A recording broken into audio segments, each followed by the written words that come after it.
வணக்கம் உறவுகளே, எல்லாரும் எப்படி இருக்கீங்க? நல்லா இருக்கீங்களா? நாங்களும் ரொம்ப நல்லா இருக்கோங்க. இன்னைக்கு நம்ம பசங்க தமிழ் கார்ட்டூன் சேனல்ல முதல்ல நான் யாருன்னு சொல்லிக்கிறேன். அருண் கவி லைஃப் ஸ்டைல் சேனல் பார்க்குறவங்களுக்கு நம்ம தான் கார்ட்டூன் சேனல் அட்மின் அப்படிங்கிறது தெரிஞ்சிருக்கும். தெரியாதவங்களுக்கு சொல்லிக்கிறேன், நான் தான் பசங்க தமிழ் கார்ட்டூன் சேனலை ரன் பண்ணிட்டு இருக்கேன். அன்னைக்கிளி, சுப்பிரமணி மாமா எல்லாத்துக்கும் வாய்ஸ் கொடுக்கறது நான் தான். நம்ம தான் வந்து சேனலோட அட்மின். நீங்கள் வந்து அன்னைக்கிளியா பார்க்கறது என்னதான் என்னோட பிரதிபலிப்பு தான் அன்னைக்கிளி அப்படின்னு நானும் நினச்சிக்கிறேன். ஏன்னா வந்து எங்களோட மேக்சிமம் லைஃப் ஸ்டைலை வந்து நான் வந்து கார்ட்டூன் சேனலில் கொடுத்துட்ருக்கேன். ஓகே, நான் விஷயத்துக்கு வந்துடுறேங்க. இன்னைக்கு சேனலில் வீடியோ வராது. ஏன்னு ரீசனை சொல்லிடுறேன். நிறைய பேர் வந்து ஏன் நீங்கள் வந்து லீவ் போட்டால் நீங்கள் வந்து போஸ்ட் போட மாட்டேங்கிறீங்க, வீடியோ வரும் அப்படிங்கிறத சொல்கிற நீங்கள் வீடியோ இன்னைக்கு வராது அப்படிங்கிறத ஏன் சொல்ல மாட்டேங்கிறீங்க அப்படின்னு சொல்லி கேட்குறீங்க. வீடியோ வருங்கிறத சந்தோஷமாக சொல்லலாங்க.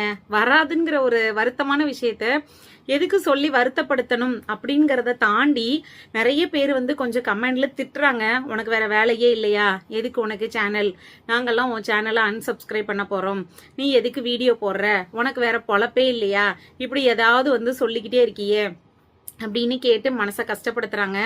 ஒரு சில அன்பு நல்ல உள்ளங்கள் கண்டிப்பா புரிஞ்சுக்கிறாங்க. ஏன்னா ஏதாவது நான் கண்டிப்பா எனக்கு என்ன ரீசனுக்காக நான் வீடியோ போட முடியலையோ அந்த ரீசனை நான் மக்கள்கிட்ட சொல்லிட்டு தான் போஸ்ட் எழுதுவேன். எனக்கு வந்து தலைவலிக்குது, இல்லை வீட்டில் இந்த மாதிரி விசேஷம், இல்லை பசங்களுக்கு ஏதாவது ஒன்று அப்படிங்கிறத நான் சொல்லிட்டு தான், இல்லை அம்மா வீட்டுக்கு போயிருந்தேன் என்னால் வீடியோ எடுக்க முடியல. ஏன்னா அம்மா வீடு கிராமத்தில் இருக்கு, ராமநாதபுரம் டிஸ்ட்ரிக்ட். ராமநாதபுரத்துக்கு பக்கத்தில் மாயபுரம் அப்படிங்கிற ஒரு கிராமத்தில் அம்மா வீடு இருக்காங்க. அங்க கிராமத்துக்கு போனோம் அப்படின்னா நெட்வொர்க் எப்படி இருக்கும் அப்படிங்கிறது எல்லாருக்குமே தெரிஞ்ச ஒரு விஷயம் தான். அதனால அங்க போனேனாலும் நெட்வொர்க் கிடைக்காது. அதனால நான் வந்து வீடியோ போட முடியல அப்படிங்கறத நான் சொல்லியிருப்பேன். ஒரு சில அன்பு உள்ளங்கள் வந்து புரிஞ்சுக்கிறாங்க. ஒரு சிலவங்க வந்து கொஞ்சம் புரிஞ்சுக்காம ஏதாவது பேசுவாங்க. ஓகே, அதை நான் பெருசா எடுத்துக்கல. அது வீடியோ மீது உள்ள அன்பு அப்படிங்கிறத நானுமே வந்து புரிஞ்சுக்கிறேன். இன்னைக்கு வீடியோ ஏன் வராது அப்படின்னா, எனக்கு ஒத்த தலைவலி இருக்கு. இந்த ஒத்த தலைவலி பிரச்சனை பெரும் பிரச்சனையா இருக்கு அப்படின்னு நான் நிறைய டைம் வந்து அன்னைக்கிளி மூலமாகவும் சொல்லியிருக்கேன். போஸ்ட்லையும் நிறைய போட்டிருக்கேன். நிறைய சிஸ்டர்ஸ் வந்து இது பண்ணுங்க அது பண்ணுங்கன்னு நிறைய ரெமடிஸ் எனக்கு சொல்லியிருக்கீங்க. நான் எல்லாத்தையுமே மேக்சிமம் ட்ரை பண்ணி பார்த்துட்டேன். ஆனால் எனக்கு இந்த தலைவலி ஆகப்பட்டது சரியாகவே ஆகலை. எனக்கு இந்த தலைவலி எதனால ஆரம்பிச்சிச்சு அப்படின்னா, நம்ம கார்ட்டூன் சேனல்னாலையும் கூட அப்படின்னு ஒரு காரணத்தை சொல்லலாம். ஏன்னா அதிகப்படியாக நம்ம மூளைக்கு வேலை கொடுக்கும்போது நமக்கு வந்து மூளை வந்து ஓரா சூடாகி இந்த மாதிரி தலைவலி பிரச்சனைகள் வருது அப்படிங்கிறத டாக்டர் சொல்கிறாங்க. ரெகுலராக இப்போ நான் டாக்டர் கிட்ட போகிறது மாதிரி ஆயிடுச்சுங்க. எனக்குமே வந்து கஷ்டமாக தான் இருக்குது. ஐயோ என்னடா இது, இந்த வயசுலேயே ரெகுலராக டாக்டர் கிட்ட போகிறோமே அப்படிங்கிறது மாதிரி இருக்குது. ஆனால் வேற வழி இல்லை. இந்த ஒத்த தலைவலி என்னை போட்டு பாடா படுத்துது. ரெண்டு பக்கம் தலைவலிச்சா கூட பேராசிட்டமலோ இந்த கால்பால் இந்த மாதிரிலாம் சொல்கிறாங்கல்ல, டோலோன்ட்டு, அதை ஏதாவது போட்டால் கூட சரியாயிரும் போல் இருக்கு. இந்த ஒத்த தலைவலிக்கு வந்து மருந்தே இன்னும் கண்டுபிடிக்கலையாம்மா. அப்படி எந்த நாட்டிலையும் அதை கண்டுபிடிச்சா இறக்குமதி பண்ணுங்கப்பா, நான் வாங்கி போட்டு சரியாக்கிக்கிறேன் அப்படின்னு பார்க்குறேன். அதுக்கு பெரிய லெவலில் என்ன சொல்கிறது, உடனே சரியாக்கக்கூடிய அந்த மாதிரி எந்த ட்ரீட்மெண்ட்டும் இல்லை. அந்த ஏதோ ஓரளவுக்கு சின்ன சின்ன டேப்லெட் கொடுக்குறாங்க. ஆனால் அது அந்த அளவுக்குலாம் க்யூர் ஆகுமான்னு கேட்டால் கண்டிப்பாக க்யூர் ஆகலை. இன்னைக்கு ஏன் வீடியோ வரல அப்படின்னா, இந்த தலைவலி தாங்க காரணம். கதை நிறைய யோசிச்சிருக்கேன். கல்யாண கண்டென்ட்டை நல்லா கொடுக்கணும், பிரம்மாண்டமாக கொடுக்கணும், சூப்பராக கொடுக்கணும், உங்களுக்கு பிடிச்சது மாதிரி கொடுக்கணும், எனக்கு தெரிஞ்ச அளவுக்கு கொடுக்கணும் அப்படிங்கிறது தான் என்னோட ஆசை. உங்களுக்கு அழகான ஒரு படம் பார்த்ததுக்கான ஒரு ஃபீல் கிடைக்கணும் அப்படிங்கிறது மாதிரி என்னோட ஆசையாக இருந்துச்சு. கல்யாணத்தில் ஒரு ட்விஸ்ட்டும் இருக்குங்க. பெரிய ஒரு மிகப்பெரிய ஒரு ட்விஸ்ட்ன்னு சொல்லலாம். ட்விஸ்ட்டும் இருக்குது. ஸோ நான் என்ன சொல்ல வரேன்னா, அதுக்காக கொஞ்சம் அதிகப்படியாக யோசித்தேன். நிறைய யோசிச்சு என்னோட மூளை வந்து ஓவர் ஹீட் ஆயிடுச்சு போல் இருக்கு. உடனே வந்து எனக்கு தலைவலி திரும்ப எனக்கு ஸ்டார்ட் ஆயிடுச்சு. தலைவலி என்ன பண்ணிட்டேன், அந்த தலைவலியோட கொஞ்சம் ரெஸ்ட் எடுக்காமல் உடனே லைஃப் ஸ்டைலுக்கு எடிட் பண்ணுறது, அப்புறம் கார்ட்டூன் சேனலுக்கு எடிட் பண்ணுறதுன்னு கொஞ்சம் நிறைய வேலைகள் அப்படியே போயிட்டே இருக்குது. எடிட்டிங் ஒர்க்குனால நம்ம கார்ட்டூன் சேனலுக்கு வீடியோ எடுக்கிறதுக்கே கிட்டத்தட்ட நான் முன்னாடியே உங்ககிட்ட சொல்லியிருக்கேன், 6 மணி நேரத்தில் இருந்து 8 மணி நேரம் ஆகும் அப்படின்னு. அவ்வளோ நேரம் நேரம் டைம் ஸ்பெண்ட் பண்றீங்களா அப்படின்னு கேட்டா ஆமாங்க, கண்டிப்பா அவ்வளோ நேரம் ஆகுது.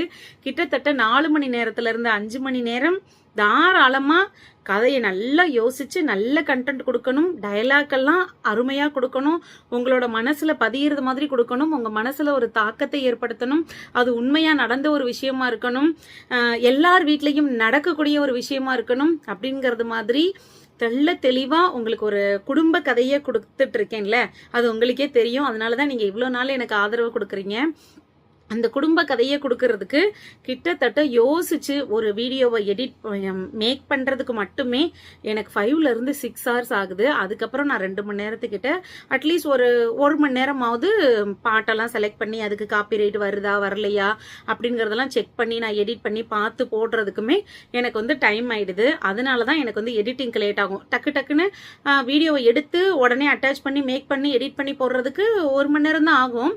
ஆனா நான் பாட்டெல்லாம் வைக்கிறேன் அப்படிங்கறதுனால அதுக்கு காப்பி ரைட் வருதா இல்ல எதுவும் கிளைம் பண்றாங்களா அப்படிங்கறத செக் பண்ணி பார்த்து போறதுனால எனக்கு கொஞ்சம் டைம் ஆகுது. ஏன்னா பாட்டெல்லாம் வச்சு கொடுக்கும்போது உங்களுக்கு கொஞ்சம் பார்க்க பிடிக்குது அப்படிங்கறது மாதிரி நானா நினைச்சுக்கிறேன். பிடிக்குதா என்னங்கிறத சொல்லுங்க, இல்லைன்னா நான் பாட்டுகளை கூட கொஞ்சம் குறைச்சிக்கிறேன். அப்பனா எனக்கு வேலைகளுமே கூட கொஞ்சம் குறையும். அதுக்காக தான். ஓகே, நான் வந்து கதைக்கு வந்துடுறேன். தலைவலி அதிகமானதுனால தலைவலியோடு சேர்த்து நான் என்ன பண்ணிட்டேன், வீடியோ எடுக்க ஆரம்பிச்சிட்டேன். அன்னைக்கு ஒரு நாள் முந்தின நாள் லீவ் போட்டிருந்தேன். எனக்கு அன்னைக்கு பர்த்டே, 8ஆம் தேதி பர்த்டேன்னு நிறைய பேர் வந்து எனக்கு விஷ் பண்ணியிருந்தீங்க. அன்னைக்கு நான் லீவ் போட்டிருந்தேன். லீவ் போட்டதுக்காக நிறைய பேர் வந்து லைஃப் ஸ்டைல் அருண் கவி லைஃப் ஸ்டைல் சேனல்ல நம்மளோட விளாக் சேனல் வரும், அதுல பார்த்து நிறைய மக்கள் வந்து எனக்கு வாழ்த்துக்கள் சொல்லியிருந்தீங்க. வாழ்த்துக்களுக்குரிய அனைத்து அன்பு உள்ளங்களுக்கும் மிக்க நன்றி.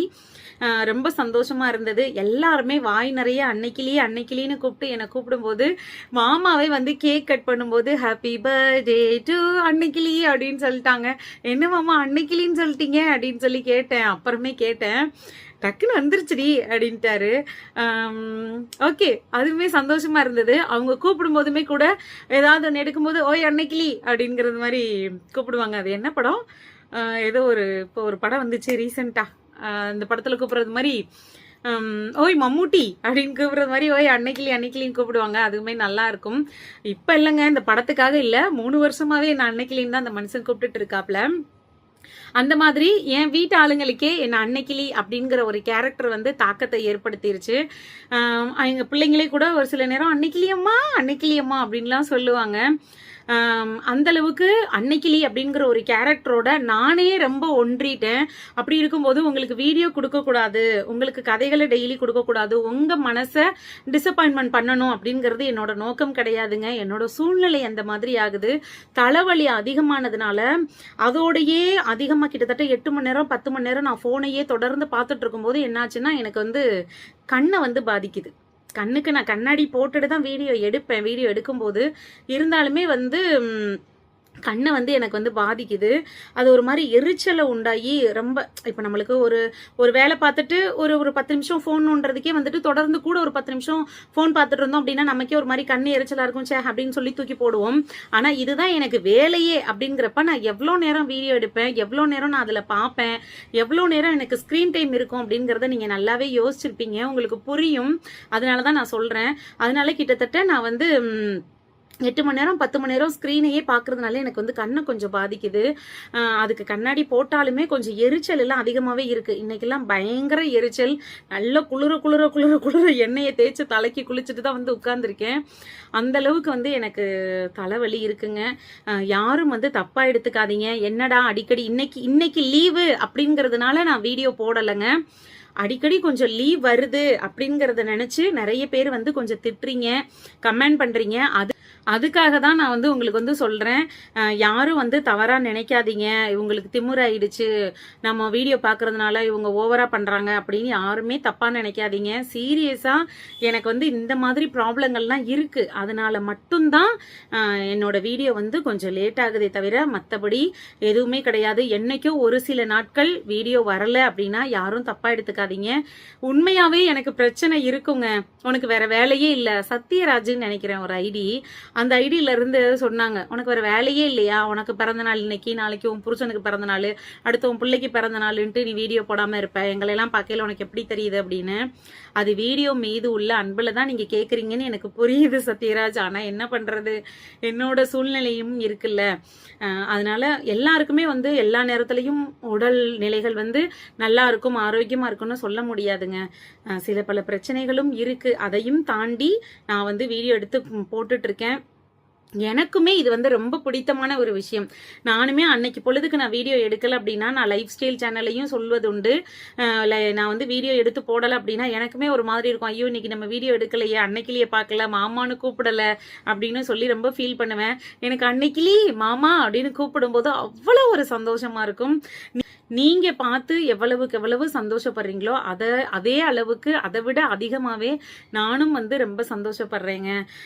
ஓகே, இதை தான் நான் சொல்லணும்னு நினைச்சேன். பின்னாடி பேக்ரவுண்ட்ல எல்லாம் பசங்க போட்டு பென்சிலால கிறுக்கி நாசம் பண்ணி வச்சிருப்பாங்க. ஓகே, அதெல்லாம் பெருசா எடுத்துக்காதீங்க. நான் சொன்னதை மட்டும் காதுல வாங்கிக்கோங்க. ஒரு சில நாட்கள் அதான் நான் சொல்லிட்டேன், இன்னைக்கு வீடியோ வரலைங்கிறதுக்காக நான் பேசல. ஒரு சில நாட்கள் என்னால வீடியோ போட முடியல அப்படின்னா யாரும் என்ன தவறாக நினைக்காதீங்க. சூழ்நிலைகள் தான், எனக்கு கொஞ்சம் உடல் ரீதியான பிரச்சனைகள் இருக்கு, அதனால மட்டும்தான் நான் வந்து வீடியோ கொடுக்க முடியல. முடிஞ்ச அளவுக்கு நான் தொடர்ந்து வீடியோ கொடுக்கறதுக்கு ட்ரை பண்றேன். அம்சா ஜீவா கல்யாணம் இந்த வாரத்துல நல்லபடியா முடியும். அதுல மிகப்பெரிய ட்விஸ்டுகள்லாம் இருக்கு, அதையும் பார்த்து என்ஜாய் பண்ணுங்க. நிறைய கண்டென்ட் யோசிச்சு வச்சிருக்கேன், நிறைய சூப்பரான கதைகள் அடுத்தடுத்து நிறைய வரும். தொடர்ந்து வீடியோ பாருங்க, சப்போர்ட் பண்ணுங்க. என்னைக்காவது ஒரு சில நாள் வரல அப்படின்னா நான் கண்டிப்பா போஸ்ட் போடுறேங்க. இனிமே போஸ்ட் போட்டு உங்ககிட்ட நான் சொல்லிடுறேன். ஆனா யாரும் திட்டாதீங்க, கொஞ்சம் திட்டாம பாருங்க. திட்டுறீங்கிறதுக்காக ஒன்றும் எனக்கு மன வருத்தம் இல்லை, வீடியோ மீது உள்ள அன்புன்னு எனக்கு புரியுது, இருந்தாலும் சொல்றேன். ஓகேங்க, இதுவரை ஆதரவு கொடுத்தமைக்கு மிக்க நன்றிகள். மாமா வந்து இன்னைக்கு கொஞ்சம் அவுட் ஸ்டேஷன் ஒர்க்கு போனதுனால அவங்களால வர முடியல, இல்லைன்னா மாமாவையும் வச்சு பேசியிருப்பேன். அவங்களுமே பேசணும்னு சொன்னாங்க உங்ககிட்ட. ஓகே, ஒன்றும் பிரச்சனை இல்லை. இன்னொரு நாள் நானும் மாமாவும் கண்டிப்பாக லைவ் வரும். உங்களுக்கு வீடியோ சம்பந்தமான கேள்விகள் ஏதாவது கேட்க வேண்டியது இருந்தால் கண்டிப்பாக நீங்கள் லைவ்ல வீடியோ வரும்போது நீங்கள் கேளுங்க. உங்களுக்கு ஏதாவது கதையை மாற்ற வேண்டும் அப்படிங்கிற எண்ணம் இருந்தாலும் கண்டிப்பாக சொல்லுங்க. சௌமியா கதைக்கு சொல்லிட்டு இருக்கீங்க. சௌமியா கதையை நல்லா தானங்க இருக்கு, பாருங்க. நிறைய பேர் குடும்பத்துல நடக்கிற விஷயங்களை தாங்க நான் போடுறேன். எந்த குடும்பத்திலயுமே நடக்காத ஒரு விஷயம் இது புதுசா இருக்கு உங்க கதையில அப்படின்னு எதுவுமே நம்ம கதையில இருக்காது. இப்படி எல்லாமா நடக்கும் அப்படின்னு எதுவுமே நடக்காது. எல்லார் வீட்லயும் ஏதோ ஒரு குடும்பத்துல அது இந்த மாதிரியான விஷயங்கள் நடந்துகிட்டே தான் இருக்கு. உண்மையிலேயே ஒவ்வொருத்தர் குடும்பத்திலையும் நடக்கிற ஒரு விஷயம் உண்மை கதைகளை தான் நான் எடுத்து போட்டுட்டு இருக்கேன்.